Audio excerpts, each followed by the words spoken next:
ఆంధ్రప్రదేశ్ రాష్ట్ర చరిత్రలో ఆవిష్కృతమవుతుంది ఆంధ్రుల ఆశలకు ఆకాంక్షలకు కేంద్రమైన రాజధాని అమరావతికి సంబంధించి పునర్నిర్మాణ పనులు ప్రారంభోత్సవాన్ని ఘనంగా నిర్వహించేందుకు రాష్ట్ర ప్రభుత్వం అన్ని ఏర్పాట్లను పూర్తి చేసింది. 10 ఏళ్ల క్రితం అంటే 2015 అక్టోబర్ 22న అమరావతి నిర్మాణానికి శంకుస్థాపనలు చేశారు ప్రధాని నరేంద్ర మోదీ. చేతుల మీదుగానే అమరావతి పునర్నిర్మాణం మొదలు కానుంది. ఇది రాష్ట్ర చరిత్రలో నవశకంగా ఉండనుంది. ఇదే అంశానికి సంబంధించి మరిన్ని అప్డేట్స్ మా ప్రతినిధి హేమంత్ అందిస్తారు. హేమంత్, చెప్పండి, అమరావతి పునర్నిర్మాణ పనులు ప్రారంభం కాబోతున్నాయి. దీనికి సంబంధించి డీటెయిల్స్ ఏంటి? ఏదైతే ఈ రోజు అమరావతి పునర్నిర్మాణం అయితే జరుగుతోంది. పునర్నిర్మాణం సంబంధించి ప్రారంభోత్సవ కార్యక్రమానికి మోడీ శంకుస్థాపన చేయనున్నారు. మొత్తం మీద ఓవరాల్ గా ఏదైతే రాష్ట్రంలో దాదాపుగా 77,000 కోట్ల రూపాయలతో దాదాపుగా రాజధాని నిర్మాణ పనులకు సంబంధించి మొత్తం మీద ఇప్పటికే అంచనాలు అయితే సిద్ధం చేయడం జరిగింది. ఓవరాల్ గా చూస్తే 49 కోట్ల పనులకు ఇప్పటికే టెండర్లు అయితే పూర్తి చేయడం జరిగింది. ఓవరాల్ గా కేంద్రం కూడా దీనికి పూర్తిగా మద్దతు ఇస్తున్న నేపథ్యంలో ఈ రోజు ఎవరైతే ప్రధానమంత్రి మోడీ చేతుల మీదుగా ఈ కార్యక్రమాన్ని నిర్వహిస్తున్నారు. దీనికి సంబంధించి ఒక పైలాన్ని కూడా ఇప్పటికే ఏర్పాటు చేయడం జరిగింది సభాస్థలి వద్ద. దానికి సంబంధించి ఆయన ఏ ఆకారంలో ఉన్నటువంటి ఈ ఏదైతే పైలాన్ ఉందో దాన్ని ఆయన ఆవిష్కరించనున్నారు. దీనికి ప్రధానంగా కేంద్రానికి సంబంధించి కేంద్ర మంత్రులు కూడా ఈ కార్యక్రమంలో హాజరు కానున్నారు. దీనికి సంబంధించి ఇప్పటికే ఏర్పాట్లను అయితే పూర్తి చేశారు సంధ్య. మరోవైపు ఏదైతే రాజధానికి సంబంధించి ఎవరైతే రైతులు ఉన్నారో ఈ రైతులను కూడా ఈ కార్యక్రమానికి ఆహ్వానించడం జరిగింది. మొత్తం మీద అందరూ కలిసి అంటే ఈ రాజధానికి భూములు ఇచ్చిన రైతులు మహిళలు ఉన్నారో వారు కూడా ఇక్కడికి అంటే సభాస్థలి వద్దకైతే రానున్నారు. మొత్తం మీద ఈ సభను విజయవంతం చేసేందుకు ఇప్పటికే అన్ని ఏర్పాట్లను అయితే పూర్తి చేయడం జరిగింది. ప్రత్యేకంగా ప్రధాని వచ్చే సమయంలో ప్రత్యేకంగా నో ఫ్లై జోన్ ఏర్పాటు చేయడం జరిగింది. ఎటువంటి పరిస్థితుల్లో డ్రోన్స్ ఎగరవేయకుండా మొత్తం మీద అయితే నో ఫ్లయింగ్ జోన్ అయితే ఏర్పాటు చేయడం జరిగింది. అలాగే పూర్తి స్థాయిలో ఇప్పటికే దాదాపుగా అధికారులు దీనిపైన క్షుణ్ణంగా ఇప్పటికే పరిశీలించడం జరిగింది. సభాస్థలిలో మొత్తం మీద ఎవరెవరు ఉండాలి, సభా వేదిక పైన ఎవరు ఉండాలని ఇప్పటికే క్లియర్ గా ఒక స్కెచ్ అయితే ఉంది. దాని ప్రకారమే 14 మందిని మాత్రమే ఇక్కడ అలౌ చేస్తారు. 14 మంది మాత్రమే సభాస్థల వేదిక పైన కూర్చుంటారు. వారే మొత్తం మీద ఉంటారు. మిగతా వారు ఎవరైతే ఉన్నారో ఎమ్మెల్యేలు, ఎమ్మెల్సీలు, మిగతా ఎవరైతే ఉన్నారో వారంతా మిగతా వాళ్ళు కూడా అక్కడే అంటే కింద విఐపి గ్యాలరీ ఉంటుంది. ఆ గ్యాలరీలో అయితే వాళ్ళకి ఏర్పాటు చేశారు. అక్కడ వారు ఉండే విధంగా ప్లాన్ చేస్తున్నారు. మొత్తం మీద ఏదైతే అమరావతి బ్రాండ్ ని ఇమేజ్ ని పెంచే విధంగా ఈ రోజు కార్యక్రమం అయితే ఉంటుంది. దీనికి సంబంధించి ఇప్పటికే అన్ని పనులు అయితే పూర్తి చేయడం జరిగింది. మంత్రి నారాయణ ఆధ్వర్యంలో ఇప్పటికే మంత్రుల బృందం ఒకటి నిన్నంతా పూర్తి స్థాయిలో ఏర్పాట్లు అయితే పూర్తి చేయడం జరిగింది. దీనికి సంబంధించి ఇప్పటికే పూర్తి స్థాయిలో కసరత్తు అయితే చేయడం జరిగింది. ఓవరాల్ గా చూస్తే అంటే ఇటు అధికారులు అవ్వచ్చు, అలాగే మంత్రులు అవ్వచ్చు, దీన్ని ఏదైతే ప్రధాని రాకను అలాగే పునర్నిర్మాణ పనులను అత్యంత ప్రతిష్టాత్మకంగా తీసుకోవడం జరిగింది. దానికి సంబంధించి అలాగే హేమంత్, మీరు చెప్తున్నట్లు అంటే భద్రతా ఏర్పాట్లు ఏ విధంగా చేశారు? మోదీ ఎన్ని గంటలకు అమరావతి చేరుకుంటారు? ప్రారంభోత్సవ కార్యక్రమాలు కూడా ఎన్ని గంటలకు ప్రారంభిస్తారని అనుకోవచ్చు? సుమారు 2:30 గంటలకు ఆయన అక్కడికి చేరుకుంటారు. అక్కడి నుంచి గన్నవరం ఎయిర్పోర్ట్ కి అయితే చేరుకుంటారు. అక్కడి నుంచి ఆయన సభాస్థలికి వస్తారు. ఏదైతే కేంద్ర బలగాలు ఇంటెలిజెన్స్ ఏదైతే రిపోర్టును బట్టి ఆయన రోడ్ షో చెయ్యాలా వద్దా అన్న దానిపైన ఇప్పటికే ఒక క్లారిటీ అయితే ఉంది. ఒకవేళ అక్కడ అంటే మొత్తం మీద రోడ్ షో ఉండకుండానే దాదాపుగా డైరెక్ట్ గా ఆయన సభాస్థలికి వస్తారనేసి అధికారులు అయితే చెప్పడం జరుగుతుంది. ఇప్పటికే ఎస్పీజీ దళాలు మొత్తం మీద అక్కడ మోహరించాయి పకడ్బందీగా. అంటే కాశ్మీర్ ఉగ్రవాద ఘటన అనంతరం జరిగిన పరిణామాల దృష్ట్యా ఈ రోజు ప్రధాని మోడీ పర్యటన అంటే ఈ రోజు కూడా తమిళనాడులో ఆయన పర్యటించడం జరిగింది. అలాగే ఈ రోజు 2 రాష్ట్రాలు ఏవైతే ఉన్నాయో వివిధ రాష్ట్రాల్లో ఆయన పర్యటన అయితే కొనసాగింది. దీనికి ఉద్దేశించే ఇప్పటికే పకడ్బందీగా ఏర్పాట్లను చేశారు. ఆ నేపథ్యంలోనే ఈ రోజు కూడా ఇక్కడ రోడ్ షో చేయాలా వద్దా అన్న దానిపైన కొంత కసరత్తు అయితే జరిగింది. నిన్న ఎవరైతే కేంద్ర బలగాలు చెప్పినట్లుగా రోడ్ షోని లేకుండానే డైరెక్ట్ గా ఆయన వచ్చే విధంగా అన్ని ఏర్పాట్లను అయితే చేశారు. దీనికి సంబంధించి ఇప్పటికే మొత్తం మీద అన్ని ఏర్పాట్లను అయితే పూర్తి చేయడం జరిగింది. మరోవైపు ఎవరైతే అధికారులు ఉన్నారో అధికారులు కూడా మొత్తం మీద ఆర్డీఓలు, తర్వాత ముఖ్యమైన అధికారులు, తర్వాత ఎమ్మెల్యే మంత్రులు మొత్తం కోఆర్డినేషన్ తోనే నిన్నటికే దీనిపైన పూర్తిగా కసరత్తు చేయడం జరిగింది. ఎవరు ఉండాలి, ఎవరు రావాలి అన్న దానిపై ప్రభుత్వ అధికారులు ఒక స్పష్టమైన ఆ, నిర్ణయంతో ఉన్నారు. దానికి సంబంధించి మంత్రి కూడా ఒకటే అయితే చెప్పడం జరిగింది. ఖచ్చితంగా ఇదంతా అధికారికంగానే ఈ కార్యక్రమాన్ని నిర్వహిస్తాము కాబట్టి అధికారికంగా ఎవరు రావాలి, ఎవరు వేదిక మీద ఉండాలి అన్న దానిపైన వారే మొత్తము దిశానిర్దేశం చేస్తారని ఇప్పటికే వాళ్ళు చెప్పడం జరిగింది. దీనికి సంబంధించి ఇప్పటికే అన్ని ఏర్పాట్లను అయితే పూర్తి చేయడం జరిగింది సంధ్య.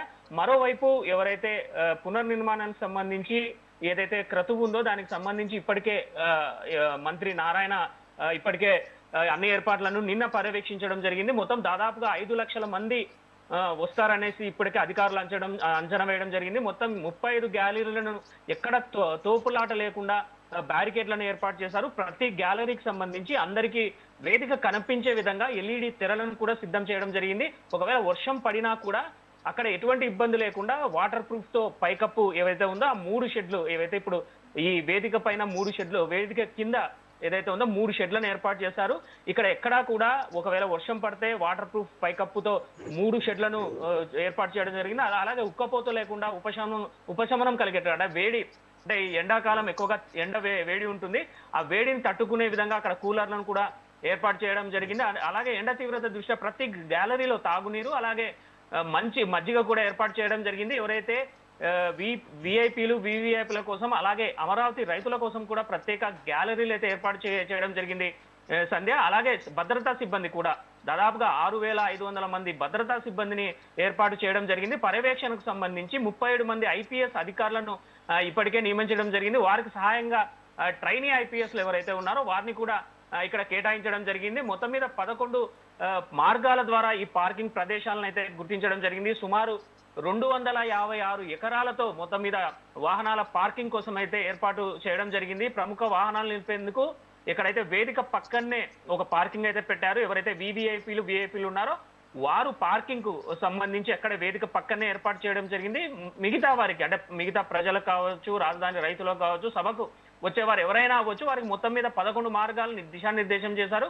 వాటి ఏదైతే ఆ దిశానిర్దేశం చేసిన మార్గాలు ఏవైతే ఉన్నాయో 11 మార్గాల ద్వారా వచ్చిన వాహనాలు వేదికకు సమీపంలోనే వాళ్ళకి స్థలాలు అయితే కేటాయించడం జరిగింది. ఆ ప్రాంతాల నుంచి వచ్చిన వారు ఎవరైతే ఉన్నారో సభా వద్దకు రాలేకపోతే ఒకవేళ వారికి అక్కడే హోల్డింగ్ ఏరియా లాగా పెట్టారు. హోల్డింగ్ ఏరియా, ఆ హోల్డింగ్ ఏరియాలోనే అక్కడనే అన్ని ఏర్పాట్లను అయితే చేశారు. ఒకవేళ స్క్రీన్స్ కూడా ఇబ్బంది లేకుండా స్క్రీన్స్ కూడా ఏర్పాటు చేసే వసతిని అయితే ఏర్పాటు చేశారు. అలాగే భోజనం, తాగునీటి సదుపాయాన్ని కూడా ఏర్పాటు చేయడం జరిగింది. అలాగే ఏదైతే ఈ కరకట్ట మార్గం కూడా ఉండవల్లి మీదుగా సచివాలయాన్ని చేరుకునే విధంగా 2 మార్గాలను పూర్తిగా విఐపీల కోసమే కేటాయించడం జరిగింది. మొత్తం మీద అయితే ప్రధాని ఏదైతే వేదిక పైన మొత్తం మీద ప్రధానితో పాటు మొత్తము 14 మంది ఆసీనులు అయ్యేటట్లుగా ప్లాన్ చేశారు. దీనికి సంబంధించి ఇప్పటికే సీఎం చంద్రబాబు, అలాగే డిప్యూటీ సీఎం పవన్ కళ్యాణ్, అలాగే రాష్ట్ర అధ్యక్షురాలు బీజేపీకి సంబంధించి పురంధేశ్వరి, కేంద్ర మంత్రులు డాక్టర్ పెమ్మసాని చంద్రశేఖర్, అలాగే రామ్మోహన్ నాయుడు, అలాగే సిఎస్ విజయానంద్ తదితర ముఖ్యులు ఎవరైతే ఉన్నారో వీరంతా ఈ వేదిక పైన ఉంటారు. అలాగే ఇంటెలిజెన్స్ కు అంటే ఇప్పటికే ఇంటెలిజెన్స్ వింగ్ సిబ్బంది ఏదైతే సెక్యూరిటీ వింగ్ సిబ్బంది ఉందో ఇప్పటికే వేదికతో పాటు ప్రాంగణాన్ని ఇప్పటికే క్షుణ్ణంగా తనిఖీలు చేయడం జరిగింది. అలాగే ప్రత్యేకంగా ఏదైతే పైలాన్ నిర్మించినది ఏదైతే ఉందో ఏ ఆకారంలో దానికి సంబంధించి ఈ రోజు ప్రధాని ఆవిష్కరించున్న నేపథ్యంలో దీన్ని అట్టహాసంగా నిర్వహించాలని ఇప్పటికే ప్రత్యేకంగా ఏర్పాట్లు అయితే చేశారు. సౌండ్ అండ్ లైట్ సిస్టమ్ తో ఒక షోను అయితే ఏర్పాటు చేయడం జరిగింది సిఆర్డీఏ అధికారులు.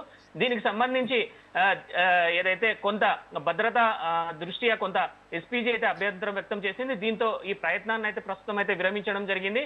అయితే మొత్తం మీద ప్రతిష్టాత్మకంగా తీసుకున్నటువంటి ఈ కార్యక్రమాన్ని మొత్తం మీద అంగరంగ వైభవంగా జరపాలి అని ఇప్పటికే అన్ని ఏర్పాట్లు అయితే చేయడం జరిగింది. ఒకవైపు అధికారులు, మరోవైపు మిగతా మంత్రులు, అలాగే రాష్ట్ర ప్రభుత్వం ప్రతిష్టాత్మకంగా తీసుకోవడంతో ఓవరాల్ గా అయితే ఈ సభా వేదికను సర్వాంగ సుందరంగా అయితే తీర్చిదిద్దారు. ఓవరాల్ గా చూస్తే ఈ రోజు ఏదైతే ఈ కళల రాజధాని, ఏపీకి కళల రాజధాని అయినటువంటి అమరావతిని పునర్నిర్మాణ కార్యక్రమంలో ప్రతి ఒక్కరూ భాగస్వామ్యం కావాలని ఇప్పటికే ఈవెన్ ప్రతి ఒక్కరిని సీఎం చంద్రబాబు నాయుడు ప్రతి ఒక్కరికి పిలుపునివ్వడం జరిగింది.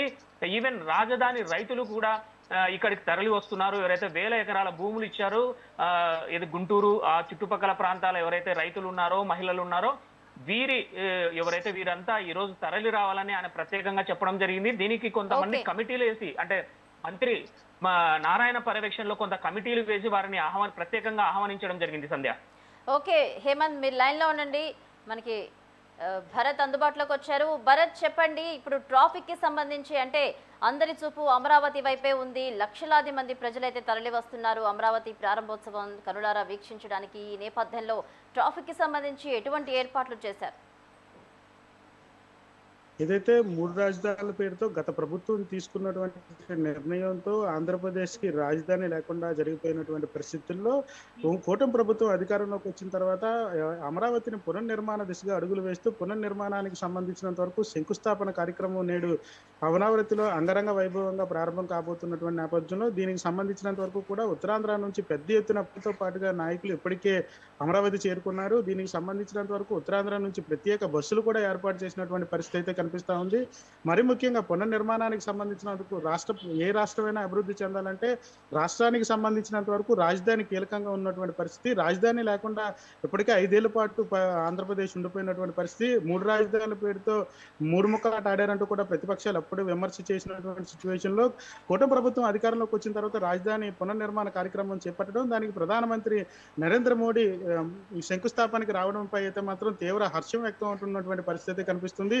మరి ముఖ్యంగా కూటమి పార్టీకి సంబంధించిన నాయకులు అయితే మాత్రం తీవ్ర ఆనందం వ్యక్తం అవుతున్నటువంటి సిచ్యువేషన్ అయితే కనిపిస్తూ ఉంది. మరీ ముఖ్యంగా తెలుగుదేశం పార్టీ నాయకులు కానీ, జనసేన, భారతీయ జనతా పార్టీ నాయకులు ఇప్పటికే అమరావతి చేరుకున్నారు. అదేవిధంగా నేడు సభకు సంబంధించినంత వరకు ఇప్పటికే ప్రత్యేక బస్సులు కూడా ఉత్తరాంధ్ర నుంచి పంపించినటువంటి పరిస్థితి కనిపిస్తూ ఉంది. ఉత్తరాంధ్రకు సంబంధించినంత వరకు విష్ణుకుమార్ రాజు నేతృత్వంలో ఉత్తరాంధ్ర జిల్లాలకు సంబంధించి ప్రత్యేక బస్సులు ఏర్పాటు చేసినటువంటి పరిస్థితి. ఇప్పటికే అమరావతి అన్ని విధాలుగా కూడా అమరావతికి వెళ్ళిపోయినటువంటి సిచ్యువేషన్ అయితే కనిపిస్తూ ఉంది. అమరావతికి సంబంధించినంత వరకు కూడా ప్రధానమంత్రి పర్యటన నేపథ్యంలో పూర్తిగా పటిష్టమైన బందోబస్తు ఏర్పాటు చేశారు. మరీ ముఖ్యంగా కేంద్ర బలగాలతో పాటుగా రాష్ట్ర బలగాలు కూడా పూర్తి స్థాయిలో అమరావతిలో అయితే మాత్రం కట్టుదిట్టమైన బందోబస్తులు ఏర్పాటు చేసినటువంటి పరిస్థితి కనిపిస్తూ ఉంది. అయితే రాజధానికి సంబంధించినంత వరకు శంకుస్థాపన ప్రాంతాలకు సంబంధించి ఇప్పటికే 32 లోపల పికెట్స్ లాంటివి ఏర్పాటు చేసినటువంటి పరిస్థితిలో గ్యాలరీల్లో ఉన్నటువంటి పరిస్థితి. అమరావతి రైతులకు సంబంధించి 5 గ్యాలరీలు, ఉత్తరాంధ్రకు సంబంధించినంత వరకు ఒక 5 గ్యాలరీలు ఏర్పాటు చేశారు. మరి ముఖ్యంగా గ్యాలరీలకు సంబంధించినంత వరకు కూడా వెళ్ళేటటువంటి ఉత్తరాంధ్ర నుంచి వచ్చేవన్నీ కూడా అమరావతి విజయవాడ మీదుగా వెళ్ళేటటువంటి వెహికల్స్ అన్నిటికీ కూడా ఒక దగ్గర, అటు రాయలసీమ నుంచి వచ్చేటటువంటి వెహికల్స్ అన్నిటికీ ఒక దగ్గర పార్కింగ్ ఇవ్వడం అంటూ జరిగింది. కట్టుదిట్టమైనటువంటి బందోబస్తు ఏర్పాట్లు అయితే మాత్రం రాష్ట్ర ప్రభుత్వం పూర్తి స్థాయిలో నిమగ్నం అయిందని చెప్పుకోవచ్చు. దాదాపు కట్టుదిట్టమైన బందోబస్తు అంటే ప్రధానమంత్రి నరేంద్ర మోడీతో పాటుగా ముఖ్యమంత్రి చంద్రబాబు నాయుడు, అదేవిధంగా పవన్ కళ్యాణ్ కూడా ఈ సభలో ఉన్నటువంటి నేపథ్యంలో అత్యంత కీలకమైనటువంటి నాయకులు, సెక్యూరిటీ ఎస్పీసీ కానీ ఎన్ఎస్జీ లాంటి సెక్యూరిటీ కలిగినటువంటి వ్యక్తులు కావడంతో పూర్తిగా పటిష్టమైన బందోబస్తు 3 అంచెల భద్రత ఏర్పాటు చేయడం అంటూ జరిగింది. సభా వేదికపై కూడా ఉన్నటువంటి వ్యక్తులకి ఇప్పటికే సభకు పూర్తిగా ఎస్పీజీ పరిశీలనలోకి 24 గంటల ముందునే ఎస్పీజీ చేతుల్లోకి వెళ్ళిపోయినటువంటి పరిస్థితి. పూర్తిగా బందోబస్తు అంతటినీ కూడాను ఎస్పీజీ చేతుల్లో ఉంటుంది. ప్రధానమంత్రి వచ్చిన దగ్గర నుంచి అమరావతి ఎప్పుడైతే తిరువనంతపురం నుంచి మధ్యాహ్నం 2:15 తిరువనంతపురం నుంచి అమరావతి బయలుదేరనున్నారు. గన్నవరం ఎయిర్పోర్ట్లో దిగిన దగ్గర నుంచి కూడాను పూర్తిగా పటిష్టమైనటువంటి బందోబస్తులు ఏర్పాట్లు చేయడం అంటూ జరిగింది. పూర్తిగా ఏదైతే అక్కడి నుంచి హెలికాప్టర్లో ప్రయాణించాలన్నా లేదంటే బై రోడ్డు వెళ్ళాలన్నా కూడా అన్ని ఏర్పాట్లను కూడా పూర్తి చేశారు. పూర్తి బందోబస్తు మధ్యలో ఈ కార్యక్రమం జరగబోతున్నటువంటి పరిస్థితి ఉంది. మరీ ముఖ్యంగా ట్రాఫిక్ సంబంధించినంత వరకు పూర్తిగా ఆంక్షలు పెట్టినటువంటి సిచ్యువేషన్ అయితే కనిపిస్తుంది. సభా వేదిక వద్ద ఎటువంటి ట్రాఫిక్ ఇబ్బంది కలగకుండా వచ్చిన వాళ్ళు ఎక్కడి నుంచి వచ్చారో అదే ప్రాంతం నుంచి వెళ్లే విధంగా కూడా పార్కింగ్ స్థలాలు కేటాయించారు.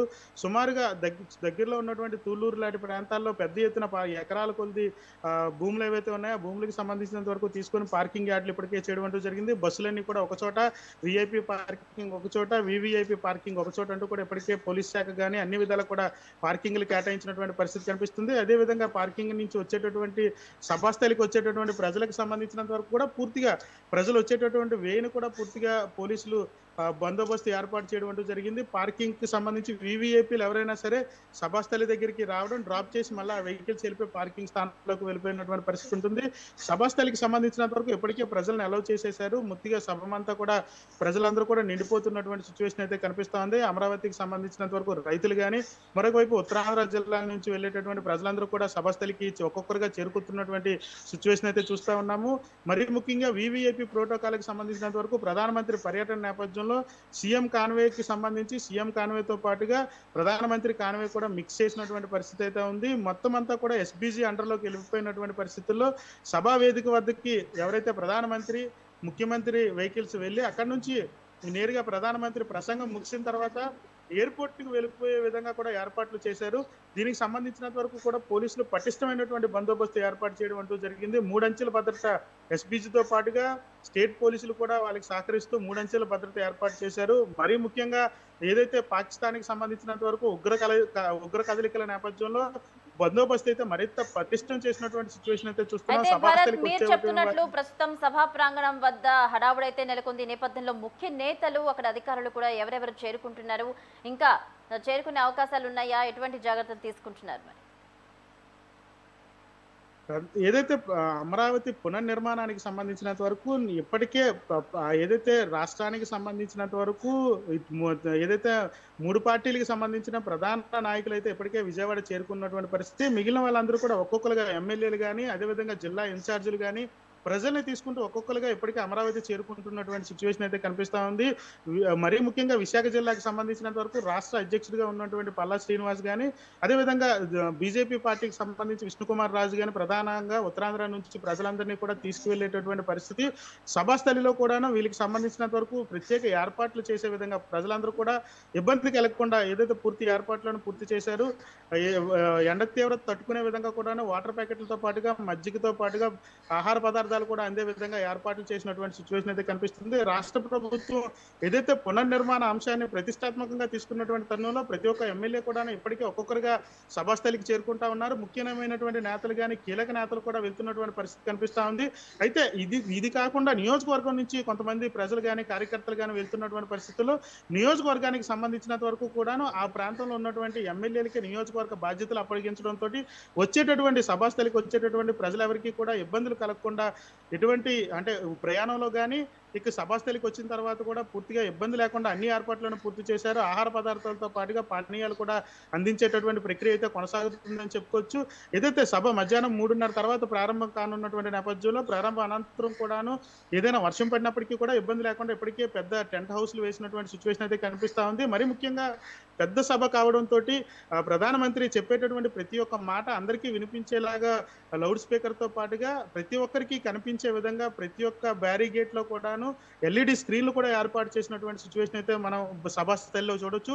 ప్రత్యేకించి భారతీయ జనతా పార్టీకి సంబంధించి కానీ జనసేన కానీ ఇటు టీడీపీ మరి కూటమి ప్రభుత్వం కాబట్టి 3 పార్టీల నుంచి నాయకులు ఇప్పటికే కీలకమైన నాయకులు సభాస్థలికి చేరిపోయారు. ఒక్కొక్కరికి ఒక్కొక్క సెక్టర్ అప్పగించడం జరిగింది. ప్రజలకు సంబంధించినంత వరకు కూడాను అన్ని ఏర్పాట్లు నియోజకవర్గ ఏర్పాట్లతో పాటుగా సభాస్థలిలో ఎవరికి ఇబ్బంది కలగకుండా ఉండే విధంగా కూడాను ప్రత్యేక అంబులెన్స్లు అదే విధంగా కూడాను ట్రాఫిక్ సంబంధించి ట్రాఫిక్ ఆంక్షలు ఉండేటటువంటి పరిస్థితి ఉన్నటువంటి నేపథ్యంలో ప్రజలు వచ్చి వెళ్ళేటందుకు వేస్ కానీ అదేవిధంగా ఏదైనా అనుకోని సంఘటనలు జరిగేటప్పుడు ప్రజలు స్వచ్ఛందంగా బయటకు వచ్చేటటువంటి ఏర్పాట్లు కానీ అన్ని పక్కడబందీగా పూర్తి చేసినటువంటి పరిస్థితి అయితే కనిపిస్తా ఉంది. అయితే ఇదంతా కూడా కోఆర్డినేషన్ ఒక్క నియోజకవర్గానికి సంబంధించినంత వరకు ఆ ఎమ్మెల్యేకి సంబంధించి కానీ నియోజకవర్గ ఇన్ఛార్జికి కానీ బాధ్యతలు అప్పగించారు. నియోజకవర్గం నుంచి వచ్చేటటువంటి ప్రజలకు సంబంధించి అన్ని ఏర్పాట్లు కూడాను ఆ ఇన్ఛార్జ్ చూసుకునే విధంగా కూడాను ఇప్పటికే ప్రభుత్వం ఆదేశాలు జారీ చేసినటువంటి తరుణంలో పార్టీలకు సంబంధించి 3 పార్టీల నేతలు కూడా అక్కడే ఉండి ప్రజలకు సంబంధించి పరిశీలన చేస్తా ఉన్నారు.